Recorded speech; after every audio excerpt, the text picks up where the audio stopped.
പ്രധാനമന്ത്രിയുടെ വയനാട് സന്ദർശനം വേഗത്തിലാക്കിയത് കേന്ദ്രമന്ത്രി ജോർജ് കുര്യന്റെ ഇടപെടലായിരുന്നു. എന്നാൽ നാളെ പ്രധാനമന്ത്രിക്കൊപ്പം ജോർജ് കുര്യൻ വയനാട്ടിലെത്തില്ല. രാഷ്ട്രപതിക്കൊപ്പം ത്രിരാഷ്ട്ര സന്ദർശനത്തിലുള്ള ജോർജ് കുര്യൻ നാളെ കഴിഞ്ഞേ രാജ്യത്ത് തിരിച്ചെത്തുകയുള്ളൂ.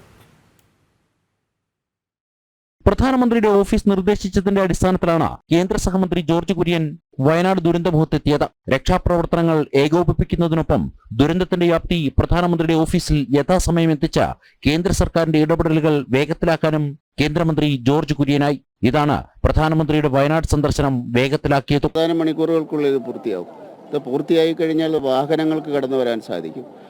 അതുപോലെ ഈ റിക്കവറി നടത്തുന്നതിനുള്ള സംവിധാനം ഇത് പൂർത്തിയാകുന്നതോടുകൂടി ഒരു 90% ഈ പ്രവർത്തനങ്ങൾ എളുപ്പത്തിലാവും. കേന്ദ്രസേന സജീവമായിട്ട് ചെയ്യാവുന്ന മനുഷ്യസാധ്യമായിട്ടുള്ള എല്ലാം ഇവിടെ ചെയ്യുന്നുണ്ട്. അതുപോലെ തന്നെ കോയമ്പത്തൂർ, ട്രിച്ചി, ബാംഗ്ലൂർ ഇവിടെ നിന്നുള്ള എല്ലാ സേന ആവശ്യമാണെങ്കിൽ വരാൻ അവരുടെ കോളംസ് ഒക്കെ തയ്യാറായിട്ട് നിൽക്കുകയാണ്.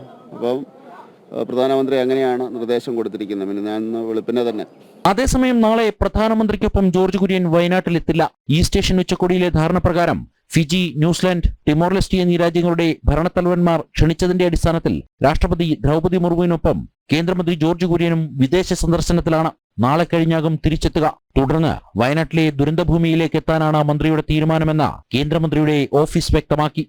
ജനം, ഡൽഹി.